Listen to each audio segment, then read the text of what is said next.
오늘 함께 나눌 말씀은 창세기 41장 1절부터 13절까지 읽도록 하겠습니다. 창세기 41장 1절부터 13절까지 말씀 함께 보도록 하겠습니다. 창세기 41장 1절부터 13절까지 말씀 한 절씩 교독하면서 우리 읽도록 하겠습니다. 만 2년 후에 바로가 꿈을 꾼즉 자기가 나일 강가에 서 있는데 보니 아름답고 살찐 7 암소가 강가에서 올라와 개밭에서 뜯어먹고 그 뒤에 또 흉하고 파리한 다른 7 암소가 나일 강가에서 올라와 그 소와 함께 나일 강가에 서 있더니 그 흉하고 파리한 소가 그 아름답고 살찐 7소를 먹은지라 바로가 곧 깨었다가 다시 잠이 들어 꿈을 꾸니 한 줄기에 무성하고 충실한 7 이삭이 나오고 그 후에 또 가늘고 동풍에 마른 7 이삭이 나오더니 그 가는 7 이삭이 무성하고 충실한 7 이삭을 삼킨지라 바로가 깬즉 꿈이라.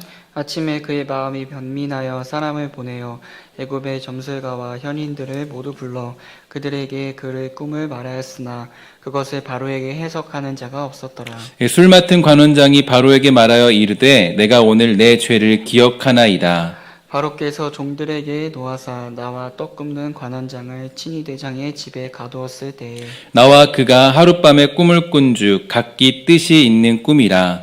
그곳에 친위대장의 종된 히브리 청년이 우리와 함께 있기로 우리가 그에게 말하매 그가 우리의 꿈을 풀되 그 꿈대로 각 사람에게 해석하더니 함께 있습니다. 그 해석한 대로 되어 나는 복직되고 그는 매달렸나이다. 아멘. 요즘 우리는 이 사상 초유의 사태를 지나고 있습니다. 이 만날 수 없는 것은 물론이거니와 또 이제 함께할 수도 없고 서로 교회에 누가 될까봐 염려하면서 이 조심하고 있는 상황인데요. 사실 성도들과 만나고 싶지만 사실 오히려 이 성도님들이 이제 자기가 코로나에 걸렸을까봐 혹시라도 이 교회에 누가 끼칠까봐 더 이제 조심하고 있는 그런 상황입니다. 그러니까 참 이제 씁쓸하기도 하고 마음이 아쉽고 빨리 이 시기가 지나갔으면 좋겠다라는 그런 마음이 들게 되는데요. 어쨌든 이제 이 교회라는 곳에서 여러 가지 우리가 상황들을 맞이하고 있습니다. 어제는 이제 그 교회를 아침에 출근하면서 둘러보게 되었는데요. 둘러보면서 사람들이 이렇게 많이 모이지 못하니까 이 먼지가 쌓일 수밖에 없는 곳들을 동역자들과 함께 이제 오전에 청소를 시작했습니다. 화장실도 사람들의 손길이 닿지 않으니까 냄새가 나고 지저분해지고 또 주차장도 많은 낙엽들이 굴러다니게 되고요. 또한 그렇게 아무도 없는 교회를 청소하게 되면서 갑자기 그런 마음이 들었습니다. 하나님, 우리를 용서해 주세요. 다시 우리가 하나님께 돌아가고 찬양하며 예배하고 기쁨으로 교제하며 하나님께 기도하도록 해주세요. 이런 마음이 들게 되었습니다. 아마 여러분들도 저와 같은 마음이라고 생각됩니다. 지금 우리는 하나님의 인도하심에 따라서 이 새로운 길, 또 새로운 시대, 이 새로운 상황, 또 새로운 그런 일들에 들어가게 되었습니다. 지난 주간에는 누군가 이렇게 이야기하는 걸 듣게 되었는데요. 지금의 시대는 30년, 40년, 50년 동안 신앙생활해왔던 그런 신앙을 시험받는 기간이다. 이런 생각을 듣게 되었습니다. 맞습니다. 지금이야말로 여러분들의 믿음을 보일 때이고 또 우리들의 믿음이 어디에 있는가 다시 점검해 보아야 할 때인데 저는 우리 사랑하는 신성의 권속들이 이 시간을 믿음으로 지혜롭게 잘 보낼 수 있게 되기를 주의 이름으로 간절히 소망합니다. 그런 면에서 제가 지난 금요일에 소개해드렸던 손양원 목사님의 기도문에 대해서 다시 한번 제가 소개를 해드리려고 하는데요. 다음 내용과 같습니다. 인생은 과거 잘한 것에 교만해지기 쉽고 실패에 낙심키 쉬우며 미래로 미루다 일평생 속아 산다. 오늘만이 내 날이요. 주님 만날 준비 생활도 오늘뿐이다. 어디서 무엇 가지고 무엇 하다가 주님 만날 것인가? 범죄치 말라 기도, 성경 읽기 등한히 하고 책임을 게을리 하다가 주를 만날까 두렵다. 오늘에 만족하게 살고 준비하라. 어둠 밤 되기 전에 준비하라. 아멘. 제가 이 기도문을 요즘에 자주 읽게 되는데 정말 저와 여러분들에게 요즘 시대 가운데 이 필요한 기도문인 것 같습니다. 지난주에는 제가 그 3부 예배 때 또 2부 예배 때 잠깐 기도문에 대해서 이 쓰는 기도에 대해서 설명을 드렸더니 많은 분들이 이런 일들에 도전하고 있다는 이야기도 듣게 되었는데요. 제가 그래서 아주 이렇게 마음이 좋고 또 여러분들이 열심히 자기 신앙생활에 정진하고 있다는 것에 대해서 참 기분이 좋았습니다. 그래도 하나님께서 일하고 계시고 하나님이 여러분들을 키워가고 있다라는 것을 다시 한번 확인하게 되는 그런 시간이었습니다. 그래서 여러분들에게 제가 꼭 기도문에 대해서 꼭 여러분들 보내드릴 테니까 한 주간 그 기도문을 조금 이렇게 보시고 여러분들이 그 주님과 만나는 그런 시간들을 한 주 동안 가지셔도 좋을 것 같습니다. 그런 면에서 오늘 우리가 만나게 되는 이제 여러 시대 속에서 요셉은 매우 중요한데요. 요셉은 여러모로 착실히 잘 준비되어 있던 그런 사람이었죠. 그는 감옥에서도 또 각자의 자리에서도 예배하던 그런 사람이었습니다. 이제 자기 인생에서 세 번째 꿈, 곧 바로의 꿈 앞에 그렇게 서게 되었는데 요셉은 이 꿈 사건으로 인하여서 술 맡은 관원장의 천거를 받게 되어서 바로와 역사적인 만남을 가지게 되죠. 애굽의 총리 대신이 되는 발판을 마련하게 됩니다. 그러므로 이 본문은 요셉을 통해서 이루고자 하시는 하나님의 뜻이 이제 최종 단계에 이르렀다는 것을 보여줌으로써 하나님은 이제 하나님의 뜻은 반드시 성취된다는 것을 보여주고 있습니다. 그래서 이 요셉이 고난당하고 고통당하고 억울한 일을 당하고 알 수 없는 길들에 그렇게 서게 되었지만 그 모든 것들 속에서 결국에는 하나님의 뜻이 반드시 성취된다는 것을 보여주는 내용이 오늘 본문 가운데 아주 잘 나타나고 있다라는 거죠. 그러면 이러한 본문이 우리들에게 주고 있는 중요한 영적인 메시지는 무엇이 될까요? 이 무엇보다도 세상은 우리의 삶 속에 나타난 고민과 문제에 대해서 아무런 해답도 줄 수 없다는 것을 먼저 확인할 수 있게 되는데요. 1절과 8절까지 내용을 보면 흉악하고 파리한 7 암소가 아름답고 살진 그 7 암소를 먹게 됩니다. 그리고 쇠약한 7 이삭이 무성한 7 이삭을 먹는 꿈을 꾸게 된 애굽 왕 바로, 그 바로가 그 마음이 번민하였다라고 얘기하고 있습니다. 번민하였다는 것은 이 마음이 억눌렸다, 억압받았다, 그런 히브리적인 의미를 담고 있는데요. 그 번민하는 모습의 그 바로의 모습, 그래서 그 번민하여서 애굽의 술객과 박사를 모두 불렀다라고 성경은 얘기해주고 있죠. 그런데 그 모든 사람들이 아무도 그 꿈을 해석할 수 없었습니다. 그러니까 이 바로 나름대로 신이라고 추앙받고 있는 이 바로의 마음이 얼마나 답답하고 힘들었을까요? 그런데 이 당대 최고 학문을 자랑하던 애굽의 박사와 점성술과 각종 술법에 능한 술객들이었지만 누구 하나 그 바로의 꿈을 해석해주지 못했던 것입니다. 그러나 이것은 지극히 당연한 일이죠. 왜냐하면 그 꿈을 주신 분이 누구냐? 바로 하나님이 그 꿈을 허락해 주셨기 때문입니다. 그러므로 하나님을 전혀 알지 못하고 섬기지도 않는 애굽의 박사들과 이 술객들은 그 꿈의 의미를 전혀 해석할 수 없었던 것입니다. 세상은 마치 이런 박사와 술객들과 같습니다. 세상은 모든 사람들이 가지는 인생의 고민과 의문에 대해서 어떤 해답도 줄 수 없습니다. 바로에게 꿈을 주신 그 하나님께서 만물을 만드시고 주관하시고 그 역사를 이끌어 가시기 때문이죠. 따라서 하나님을 믿지 않는 사람은 인생의 고민과 문제들 또 인류의 미래에 대한 어떠한 해답을 줄 수 없다라는 것을 우리는 반드시 기억할 필요가 있습니다. 네, 그럼에도 불구하고 이 많은 사람들은 이 발전하는 이 과학 문명을 통해서 인간의 모든 고민과 문제에 대해서 해답을 얻을 수 있다라는 그런 착각을 하게 되죠. 또 어떤 사람들은 철학을 통해서 자기의 모든 문제와 그 인생을 해결할 수 있다라고 생각합니다. 뿐만 아닙니다. 어떤 사람들은 이 점을 치기도 하고요. 어떤 사람들은 어떤 그런 무당이나 그런 신들을 찾아가서 자기의 미래를 맡기려 하는 그런 모습도 확인할 수 있습니다. 심지어 하나님을 믿는 우리들도 그런 곳에 다녀온다 그러고 또 그런 것들을 의지한다라는 그런 사람도 있는 건데 얼마나 아쉬운 일입니까? 그러나 그 어느 것도 인생의 근본적인 문제는 해결할 수 없다라는 것, 이게 바로 오늘 본문이 우리에게 설명해 주는 메시지입니다. 과학이 아무리 발달했어도 인간의 영혼에 대해서는 전혀 설명할 수가 없고요. 많은 철학자들의 가르침은 시대가 지나면서 새로운 사상들에 밀려서 그 자리를 내어주고 어느덧 사람들의 기억 속에서 사라지기 마련입니다. 또한 우상이나 무당을 찾아간 사람들은요, 이 엉터리 점괘와 아무런 대답도 주지 못하는 그런 우상에게서 이용만 당하다가 허탈감만 느낄 수밖에 없는 겁니다.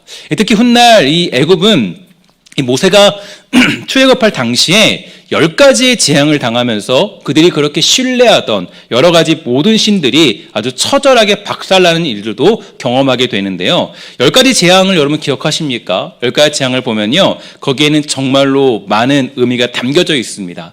몇 가지만 소개해드리면 재앙 중에서 첫 번째, 이 물이 피로 바뀌는 재앙을 기억하시죠? 이것은 애굽 사람들에게 생명의 젖줄인 이 나일강을 죽음의 상징인 피로 만들어버린 겁니다. 나일강은 애굽 사람들에게는 신적인 존재로 숭배되고 있었는데, 바로는 이것을 위한 어떤 종교의식을 가지기 위해서 습관처럼 이 아침마다 강으로 나갈 수 있는 그런 신앙을 가지고 있었어요. 하지만 이런 피해 재앙은요, 당시에 애굽의 요술사도 따라할 수 있을 정도라서 이 바로 왕은 별로 신경 쓰지는 않았던 것 같습니다. 그런데 두 번째로 어떤 재앙이 임하냐? 개구리 재앙이 임하게 되죠. 어떤 학자들은 이 나일강의 오염이 이 개구리를 육지에 올라오게 했을 뿐 아니라 그 이상 그 이하도 아니라고 주장하는 사람도 있습니다. 확실히 개구리 재앙은 이 헤케트라는 그런 신과 이 세벡이라는 신에 대한 심판이었는데, 그 이유는 이 개구리들이 주택가 왕궁에도 들어가서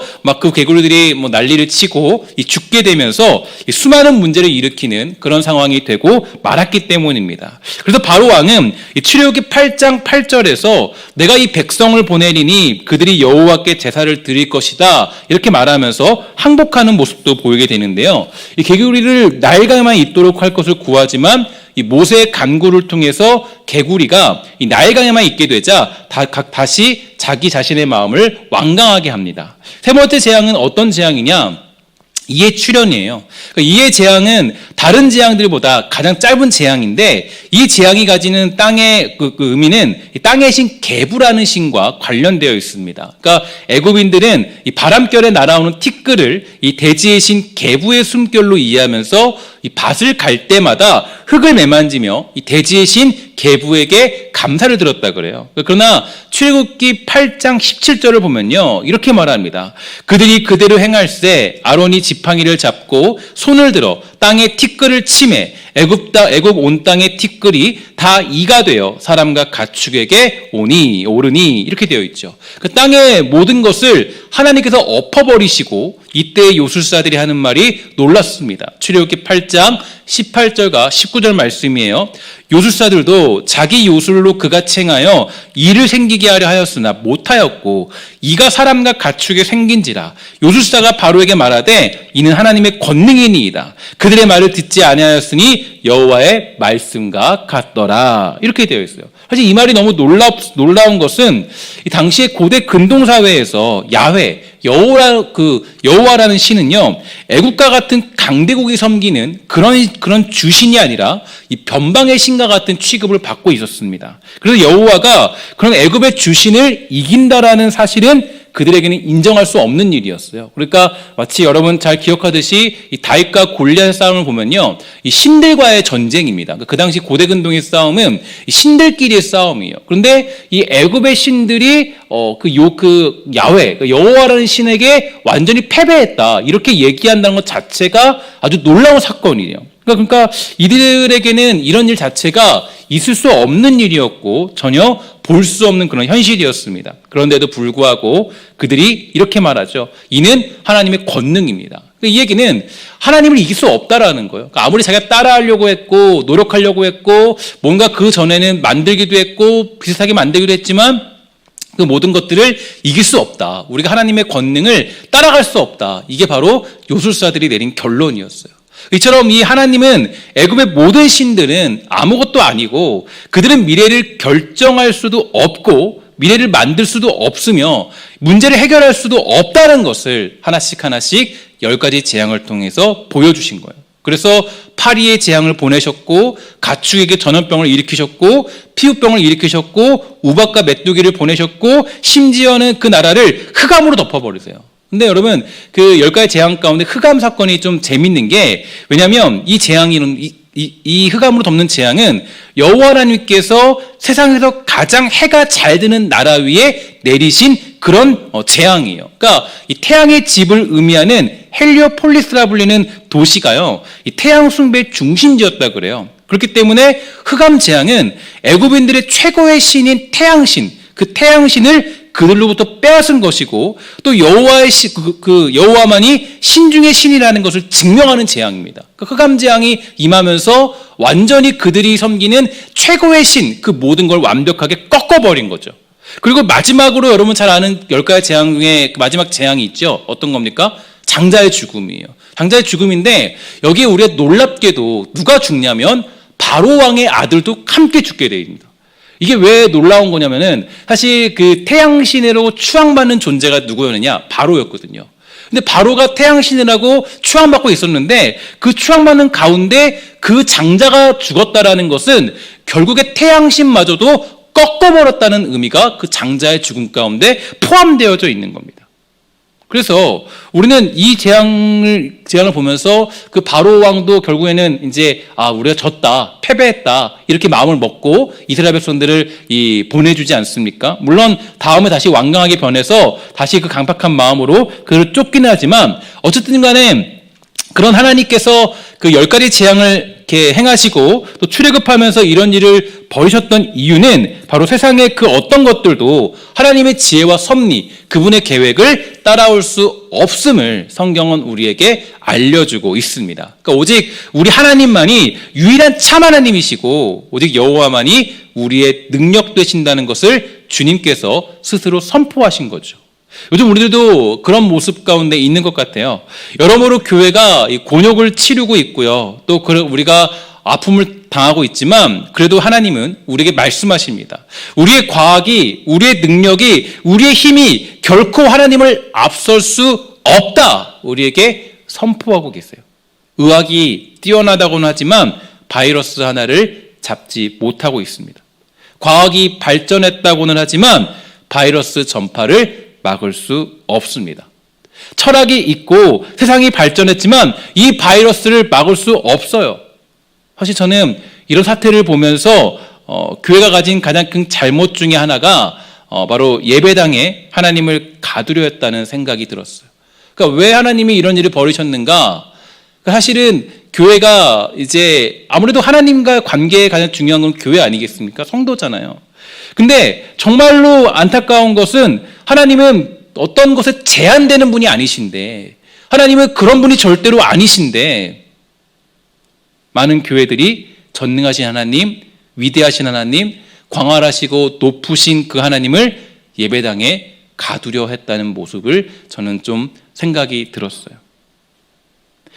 예배당을 크고 화려하게 지으면 하나님이 거기 계신다, 이런 생각을 하게 되었지만, 하나님은 그 예배당에 계신 것이 아니라 어디에나 계신 하나님을 스스로 우리에게 증명해 주시는 거죠.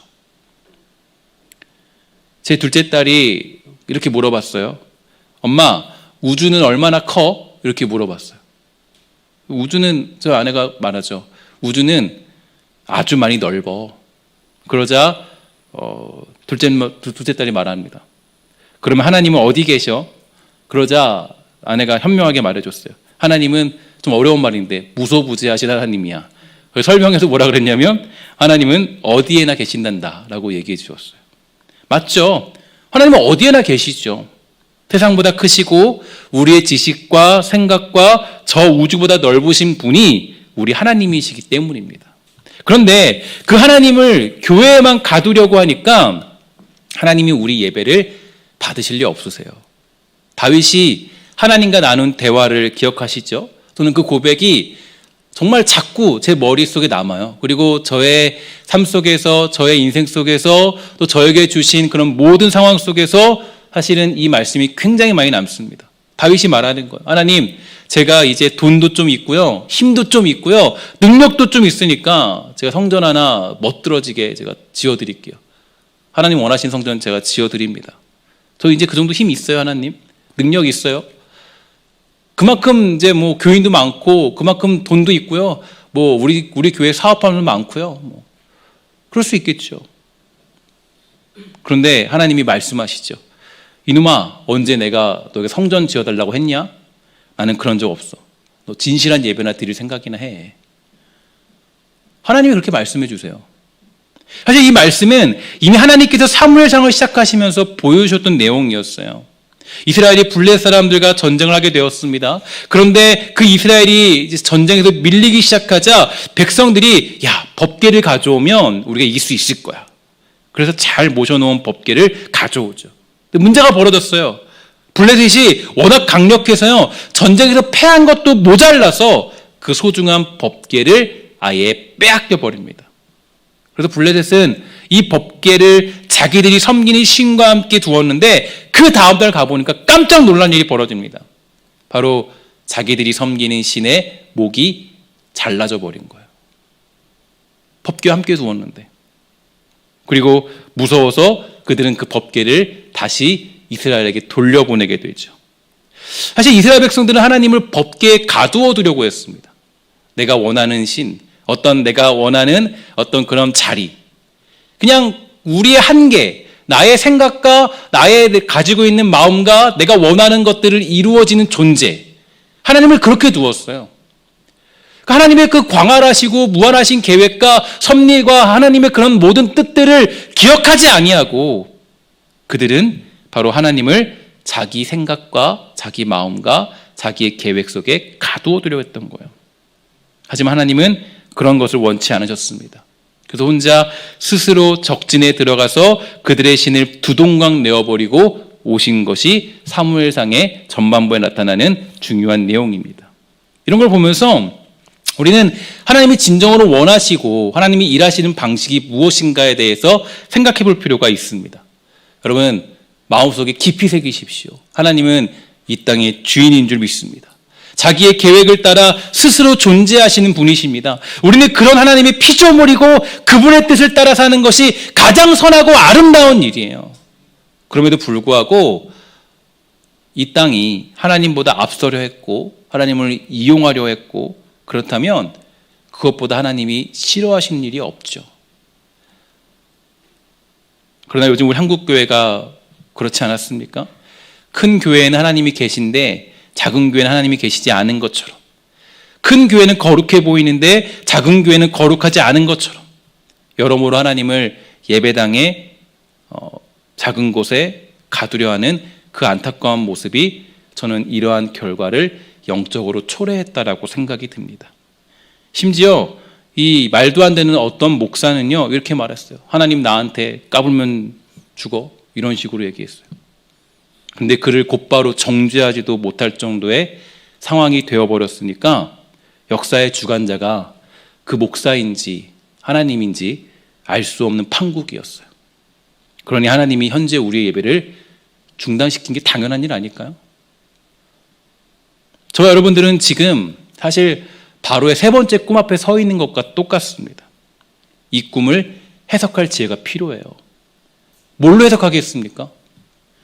지금 바로의 세 번째 꿈을 우리가 맞닥뜨리고 있어요. 이 꿈을 과연 여러분 무엇으로 해석할 수 있을까요? 이 꿈은 다른 것으로 해석할 수 없습니다. 오직 바로 하나님의 지혜, 하나님의 광활하신 그 지혜, 우리가 감히 따라갈 수 없는 하나님의 위대하심과 그분의 역사로만 우리는 이 세 번째 꿈 앞에서 이 꿈을 해결할 수 있게 됩니다. 오직 하나님의 지혜로만 우리는 이 문제를 해결할 수 있을 거라고 저는 생각하고 있어요. 이 꿈은 다른 것으로 해석할 수 없습니다. 오직 하나님의 지혜로만 풀 수 있고 하나님께 예배하는 마음, 사모하는 마음으로만 해결할 수 있어요. 오늘 아침에 이제 오늘 말씀을 묵상하고 큐티하면서 이제 아침에 하루 일과를 시작했는데 들으면서 거기서 그 해석해주는 분이 이렇게 얘기하더라고요. 얘기할 때 그 모든 것들 속에서 하나님의 지혜로 이 문제를 해석하게 되었는데 이 요셉은 옥중에서도 하나님을 예배하던 사람이었고 또 이때에도 여전히 예배하던 사람이었다. 그래서 이 문제를 해결할 수 있었다라고 이 부분을 해석하더라고요. 여러분, 우리가 이 바로의 세 번째 꿈 앞에 서 있는 것과 동일한 그런 막막함에 우리는 서 있습니다. 여러분, 이거 아무도 풀 수가 없어요. 코로나 문제를 지금 뭐 어쩌고 저쩌고 풀어낸다, 어떻게 한다, 뭐 미국에서는 뭐 다음 달부터 마칠 수 있다. 근데 뭐 WHO에서는 뭐라 그래요? 뭐 거기서는 뭐라 그러죠? 뭐 내년 중반 이후에 가서야 될 거다. 뭐 알 수가 없어요. 어떤 백신으로 이 문제를 해결할 수 있을까? 지금 뭐 마치 지금 모든 박사와 술객들과 요술사를 다 불러서 다 물어보고 있지만 지금 그 문제를 해결할 수 있는 사람은 한 명도 없습니다. 그런데 누가 이 문제를 해결하게 돼요?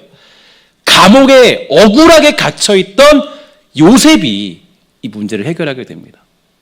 제가 사실 이 본문 해석하면서 이런 생각이 들었어요. 마치 우리는 요셉과 같구나. 바울이 감옥에 잡혀갈 때 어땠습니까? 그는 억울하게 잡혀갔어요. 정당한 이유로 잡혀가지 않았습니다. 괜찮은 이유로 잡혀가지 않았어요. 정말 그가 죄를 지었기 때문에 잡혀가지 않았어요. 아주 억울하게 그는 잡혀갔습니다. 말도 안 되는 자기가 저지르지 않은 그 일로 그 요셉은 잡혀가게 된 것이죠.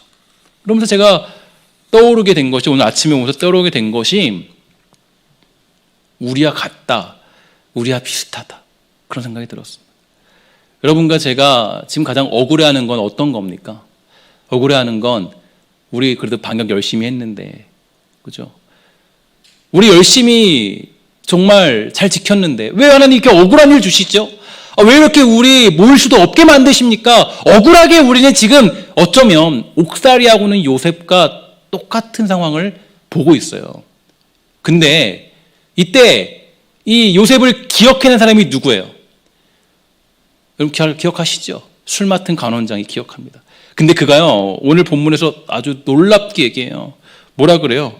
그는 얘기하기를, 내가 그 41장 9절에 보니까 이렇게 말하죠.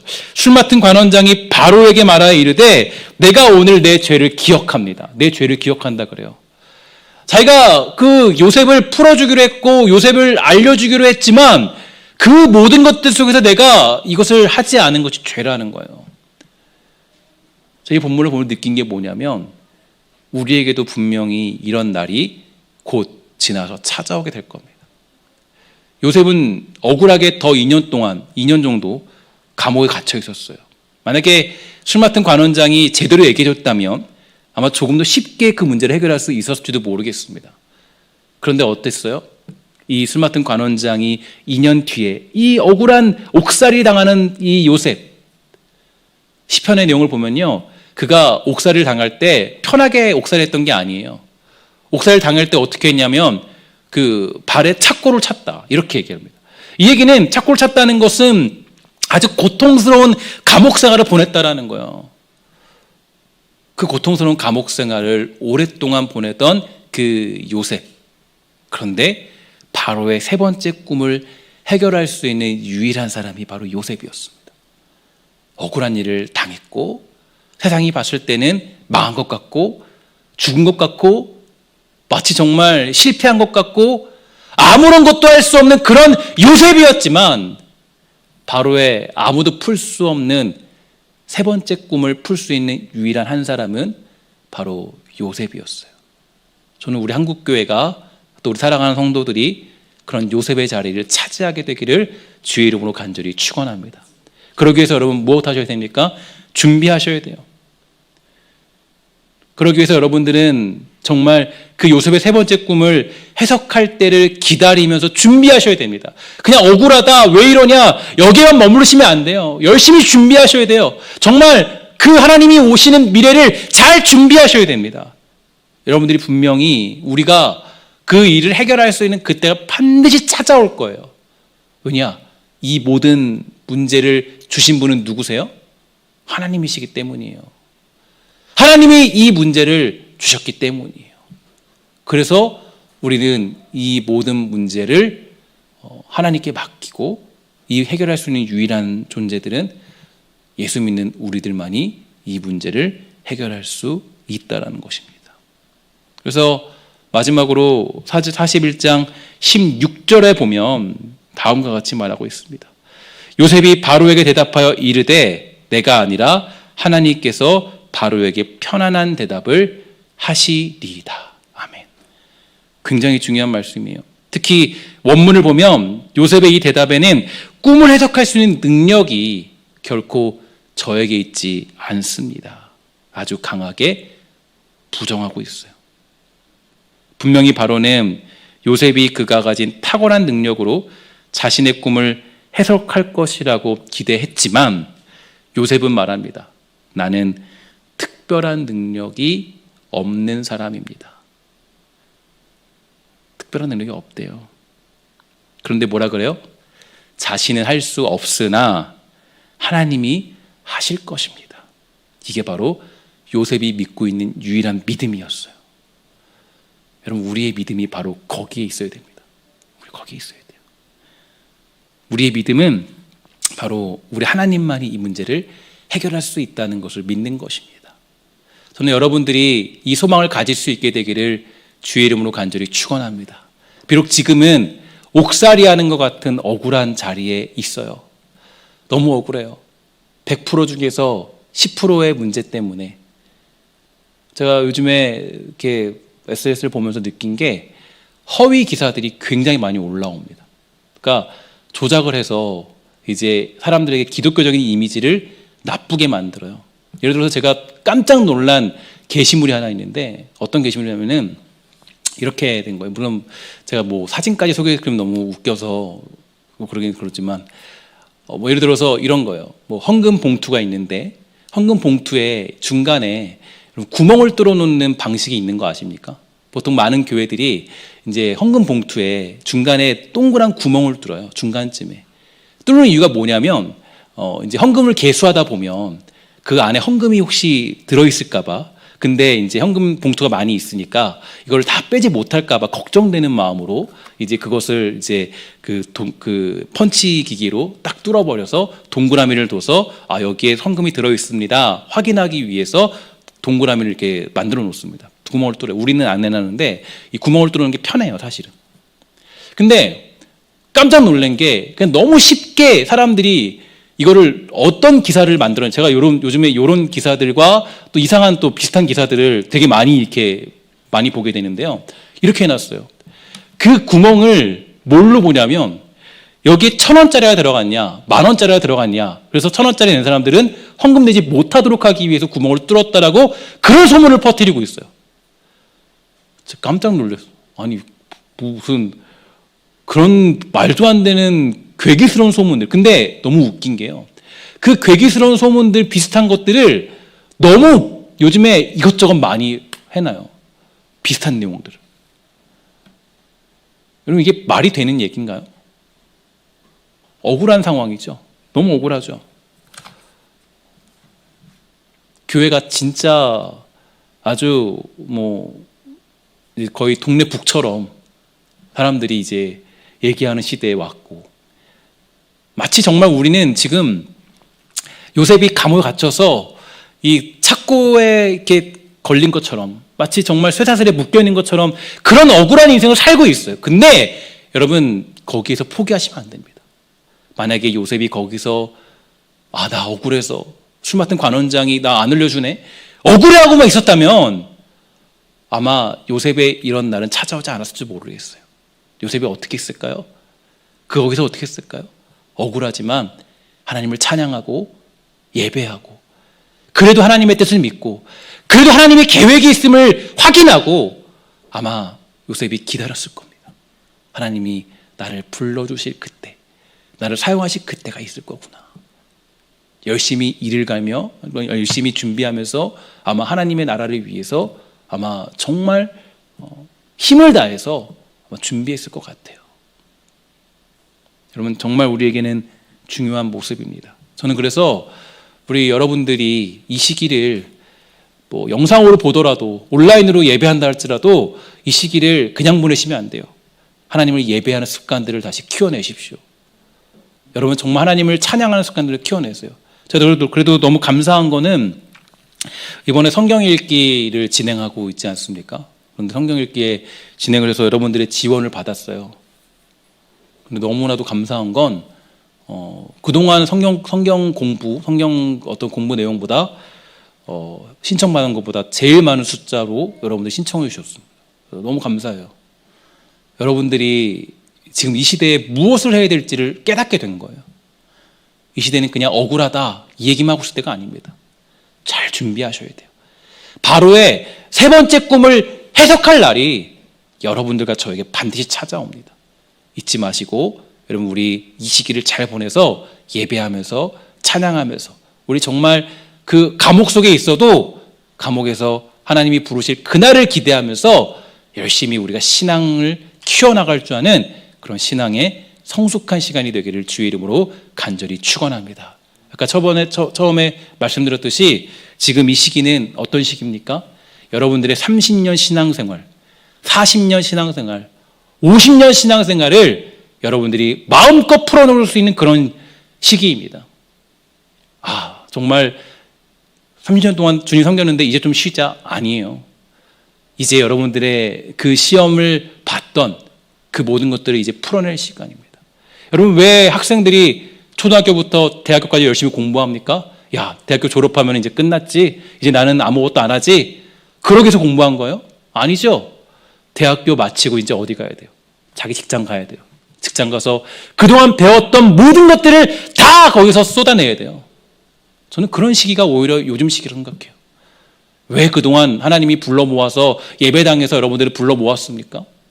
야, 여기서 그냥 살아라. 아니에요.